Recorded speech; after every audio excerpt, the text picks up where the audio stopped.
it just keeps going. Yep. How far does it go?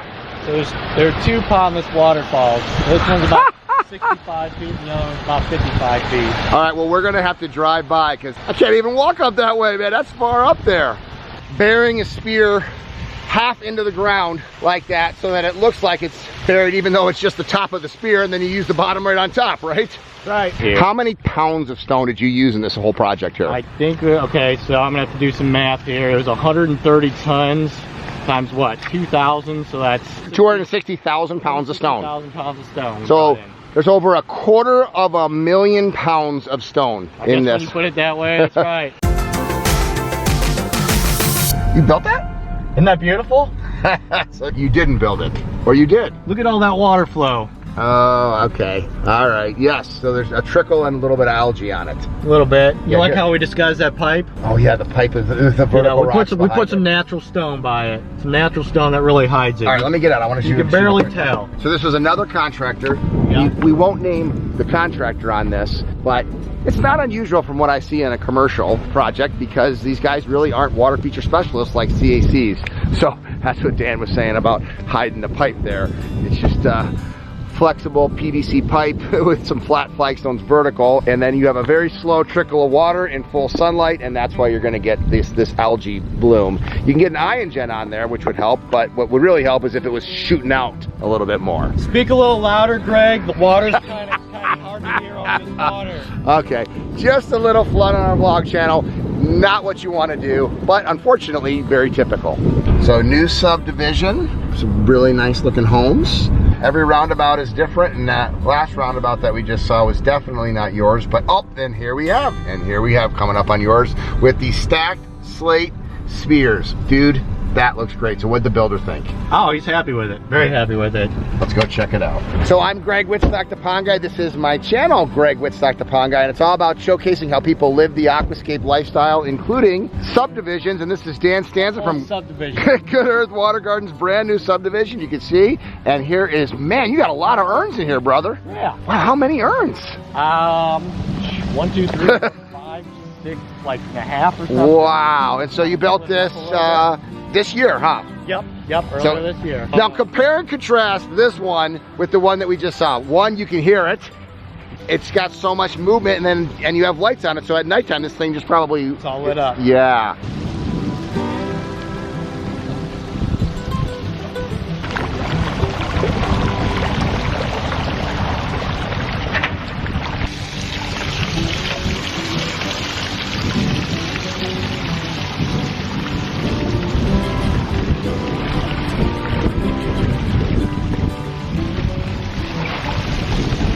What did you end up doing here? So originally the developer had this giant, weird-looking rock in the middle. He said, hey, I'd like to do a couple fountains on each side of it. I wanted to kind of appease him and say, okay, yeah, we can do that. But the more we were designing and talking about it, I was like, hey, look, this rock's just not going to work here. Can we get it out of here? So he ended up just kind of saying, hey, you know, I trust you guys. Just make it look good was his main stipulation. So we got that big rock out, and he just said, let's do 3 of the, he called them pots, but 3 stacked slate urns. You know, you can see we've got kind of this larger area. I said, okay, yeah, that's definitely doable. He said, you know, if you've got any suggestions or anything that's going to look better, let me know. I'm open for you know, enhancing the project. So when we were kind of speccing it out and laying out the urn concept, 3 just seemed so minuscule because we have this pretty decent sized triangular island. Yeah. We said, hey, you know, what if we were able to add some more and we can even split them in half? Like we took... And that's the creativity, I noticed in that. So that you just have the bottom half of an urn, but look at it. You just notched out some holes, and then you got a beautiful little waterfalls, and you did the same thing on the other side, right? Exactly, and then we used those halves and just kind of put them, incorporated them in the ground like this one right here. So, yes, and that's the art. So this is art. Even though what we actually sell the urns, how you install them, and the fact that you went with this many versus just 3 that would seem not big enough for this space, the fact that you added this is why I love to say I love my art. This is what more subdivisions need to be doing, is stuff like this, because this looks beautiful. Good job, Dan. Thank you much. Another turnaround and another stacked slate urns. Back side of the subdivision here. Pretty nice, buddy. Not bad. You know, for the town of Fountains, you're certainly doing your role. We're doing what we can. Another one. Another Boy, you one. got these fountains everywhere. Isn't Kansas City the land, what is it called? The city of fountains. Did you know that? It has more registered fountains than any other city besides Rome. Besides Rome. So not only we have our fountains here, but this median entrance has 2 pondless waterfalls. Oh my! So when did you put these in? These were done over the winter time. So the same time, is it the same developer? Same developer. Just a whole different area? Yep, exactly. Wow, buddy, this looks great. You got the fountains up there up top, and you got a beautiful pondless waterfall. Yeah. Wow, I love how you built this up to get some extra vertical elevation here. Yeah. Once again, how many subdivisions do you see that have ugly looking waterfalls compared to something beautiful like this? And it's creative, it's the artistic, it's incorporating stacked slate walls, which you can see right there, along with stacked slate spheres. Look at that, burying a spear half into the ground like that so that it looks like it's buried even though it's just the top of the spear, and then you use the bottom right on top, right?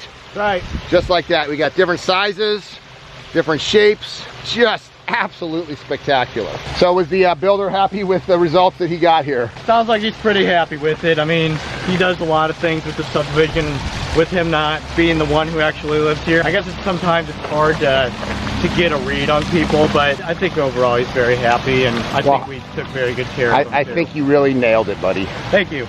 Terrific work.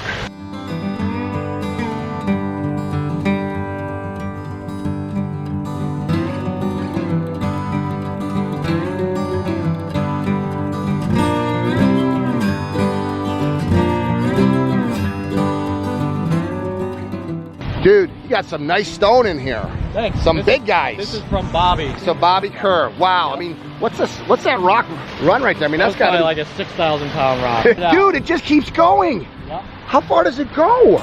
There are 2 pondless waterfalls. This one's about 65 feet, and the other one's about 55 feet. All right, well, we're gonna have to drive by because I can't even walk up that way, man. That's far up there. That is great. So Dan, I gotta tell you, this is quite impressive work. Thank you. I visit a lot of certified aquascapes. Is this a new subdivision? Yeah, there's probably only a few people that live here so far that have actually moved in. Did you do the other one first or this one first? Yeah, the other one was actually done later. We did the top waterfall first, then we did this one, then we did the one at the other subdivision in Thousand Oaks, and then this was the last installment here.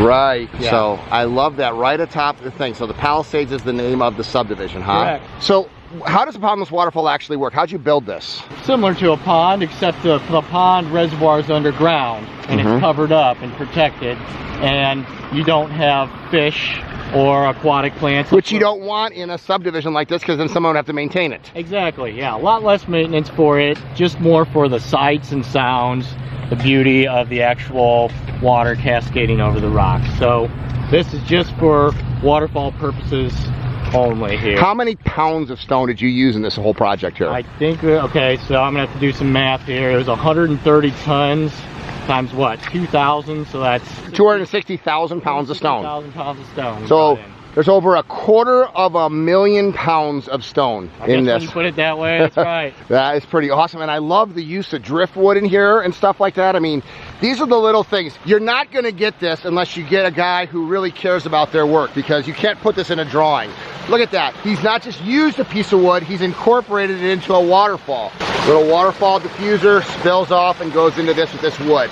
And then that's where it starts up there on the top, huh? We have a wetland on each of these pondless waterfalls. To keep it clean. So once a year you can come in here and remove this and clean it, right? That's right. So this is the big filtration set up underneath all this gravel here. It's called the Wetland. And the reason why this water is so clear is not because we're putting chemicals and treatments, but we have good filtration and beneficial biological bacteria in here, breaking it all down. Put that off. And once a year, you guys can come in here and drain the whole thing and clean it out, correct? Right, a little bit of sediments and stuff in here. Yeah, and that's why you clean it out once a year. Exactly. But look at how great this looks. And this has been running for 9 months? Yeah, about January. Yeah. 9 months. Yeah. Fantastic. Look at this. Okay, I got to do it. It's something that I just have to do. If I'm here, I'm drinking my coffee, and I'm sitting here getting my feet wet on a great day.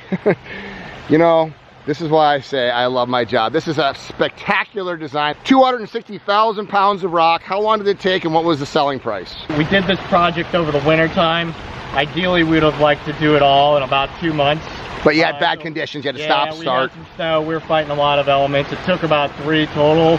We weren't working in it all 3, of course. But selling price between these 2 features and the urns up there, it's almost $250,000. About $1,000 per 1,000 pounds of stone. And that's pretty close. Yeah. I try to tell prices on this so people have a perspective, but prices vary a lot by the type of stone used, where it's located, accessibility. Nice thing is you had nice access here. You can work on both sides of the road. Nice access.